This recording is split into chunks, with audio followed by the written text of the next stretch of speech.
What's up, booktube? It's Leah Cooper, and today I am bringing you my very belated June TBR. So I realized that I'm filming this on June 10th. The month is a third of the way over. I had a massive TBR plan for this month that I have not made a ton of progress in, and this video is super late. But I'm still going to do it kind of as an accountability to myself, because I made this TBR about a week and a half ago, and I want to get back on track with it. So here we go. I'm doing this as a way to kind of remind myself of all the books I wanted to tackle this month. So my June TBR is almost entirely built around the Clear Your Shit readathon that's happening this month. There's a bingo card. I'm going to go ahead and insert a picture of the bingo card here, and hopefully through editing magic I will put the little pictures of the book covers on the squares for each challenge that they are supposed to cover. And yeah, let's just get started. So for the Clear Your Shit readathon, I could not find an announcement video for this round, which is like round 1.5. It's the mid round between 1 and 2. But as far as I can tell, it's kind of, there's two people who run it, and they've got like these character personas that they're playing, and one of the characters, I think it was the narrator, tried to kill everyone, and now we have to gather a bunch of like magical artifacts to resurrect ourselves or something like that. I think, I don't know, I'm like a little bit confused, but I liked the bingo card, and I liked this idea of clearing your shit, which I've really tried to embrace with this TBR I've created. So yeah, if I'm getting anything wrong about the readathon itself, I will leave a link to the Twitter down below, so feel free to check it out, even though it is already going. This is so late. Reading left to right, top to bottom on the bingo card, the first prompt is Candles, a book with a black or white cover. And for this prompt, I picked Black Veil by Kristen Britton. This is the next audiobook I'm listening to. I actually just started listening to it yesterday, and it has black and white on the cover. Kerrigan, I think, is dressed in Warrior's Black, and there are some white Elysians on the cover as well. This is just the 4th book in the Green Rider series. This isn't like something that's weighing heavily on my TBR, but it is just like the next thing I want to listen to. Then the next prompt is Athema, a book in a genre you don't normally read. And for this, I went with one of my 15 books I want to read in 2021 TBR books. One I've actually previously pulled out of my TBR jar, and that's Simon the Cold Heart by Georgette Hare. So, quick disclaimer that yes, Georgette Hare is not unproblematic. She's a historical romance author, and by historical I mean she both wrote historical romance and is now dead. She was writing she was writing at the early part of the 20th century. For instance, this book came out in 1925, so this is like a classic romance novel. And Georgette Hare has been criticized for being like anti-Semitic, as well as problematic in other ways. So I do recognize that, but I'm reading this with a very critical eye. Basically, that's what I'm going into this book with. I bought this before I knew anything about her really, except that she was considered like a pillar of the hist-rom subgenre. So this is historical romance, which I did used to read, but I don't really read it anymore. I really don't read romance anymore, and I definitely don't read a lot of historical fiction, and I have not read any historical fiction from like this era. This is like 1415, Battle of Agincourt. Is that the War of the Roses? I don't know. That's like the Philippa Gregory era of hist-rom, so not usually something I really tackle. So that's why it's on this list, and because it's one of 15 books I'm supposed to read this year or unhaul. Then the next challenge is Cauldron, a book featuring a magical object. So for that, I'm going to read a short story called Little Free Library by Naomi Kritzer. I think this is from the Hugo short fiction shortlist. I don't have it pulled up, but I know I was trying to finish the Nebula and the Hugos short story shortlists when I made this TBR, so I'm pretty sure that's where this book comes from. Or not book, this is a short story. So I am going to be doing short stories for 2 of the prompts this month, just because I'm picking like longer books. Like Black Veil is a 680 page audiobook. It's 20 hours long. It's pretty chunky. And a couple of other things on this list are also pretty big. So I'm going to be doing that because it's a little free library. There's presumably lots of books and magical items in this short story, I'm assuming, based on the title and a little bit of the description I read. And then the next prompt is Bells, a comfort read, and I've actually already finished that. I counted 2 books for this category, and I've finished both of them so far this month. But just for the record, those 2 titles were A Wrinkle in Time, and the other one was Mossflower. So both of these are childhood classics as well as favorites from when I was a child, and both of them were rereads. And they both got 4 stars. Both of them were like a joy to read, and I would consider that a comfort read in a lot of ways. Like, they're very, very nostalgic reads that were very welcoming and like familiar things to read. And yeah, so I've already finished those 2. Those are the only things I have done so far for this challenge. But you know, when I say that, that's 2 books, even if they were for the same challenge. It's 2 books.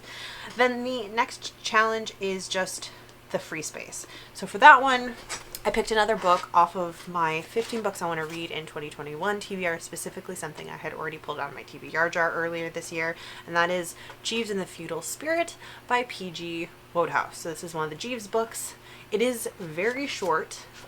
This is another one where I probably could have put this as not a genre I read very often, though I would say this is historical fiction again, comedy. This is also, I think you could call this a modern classic at least. It's from 1955, so it's starting to head into classic territory.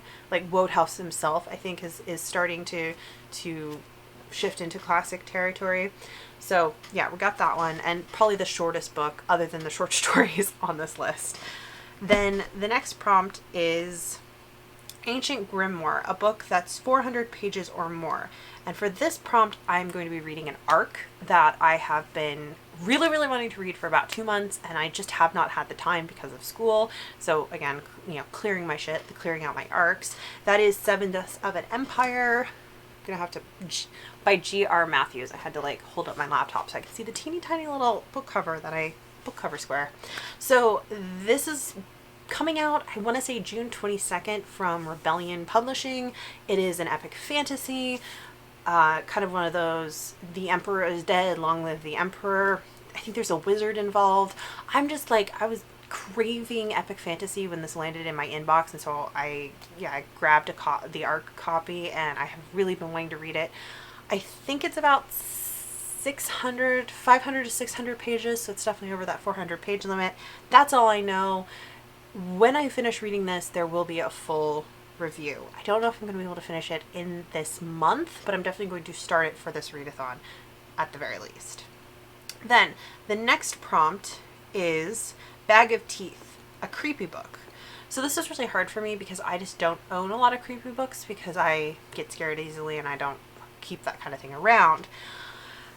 So what I did is I looked at I decided to pick 2 short stories. I don't know if either of them is actually creepy, but they sound creepy based on the titles. The first one is Open House on Haunted Hill by John Wiswell.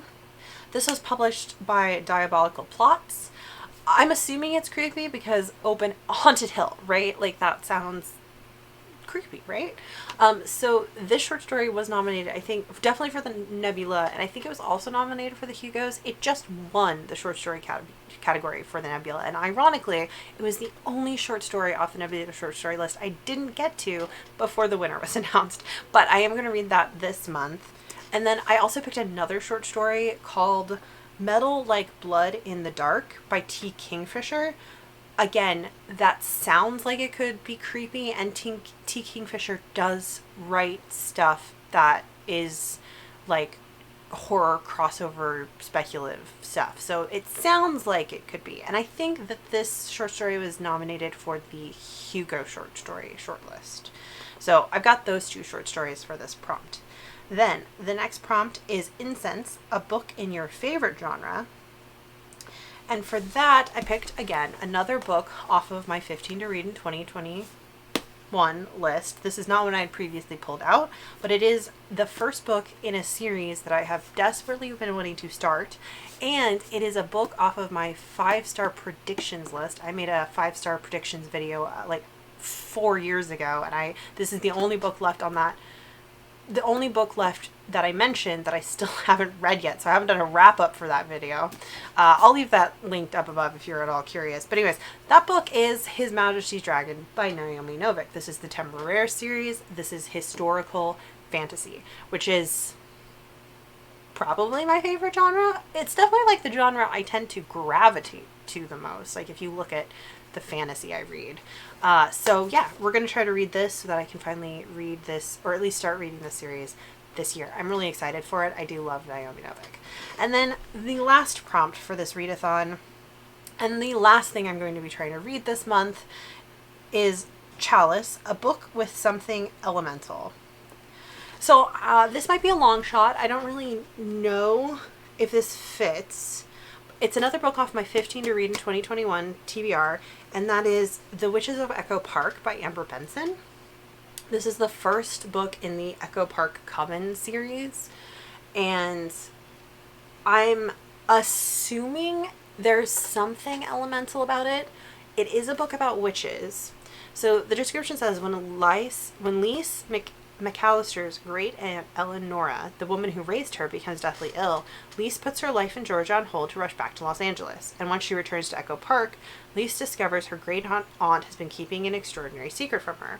Not only is Lise heir to Eleonora's Victorian house, she's also expected to take her great aunt's place in the Echo Park Coven of Witches. So I don't know if there's technically something elemental, like if we're talking the 5 elements: fire, wind, water, earth, air, but it is witches, and she is surrounded by magic. So we're gonna call that, maybe not. We'll see. So yeah, that is my super ambitious TBR, which is these 4 physical novels I own that are all off my physical owned shelf. Well, and actually Mossflower is off my physical owned shelf too. So I've got these. I've got an ARC. I've got an audiobook. And I've got 3 short stories. That's a lot.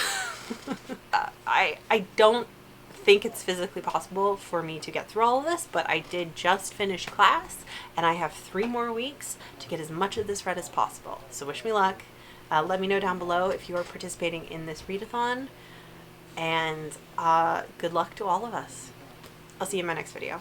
Bye.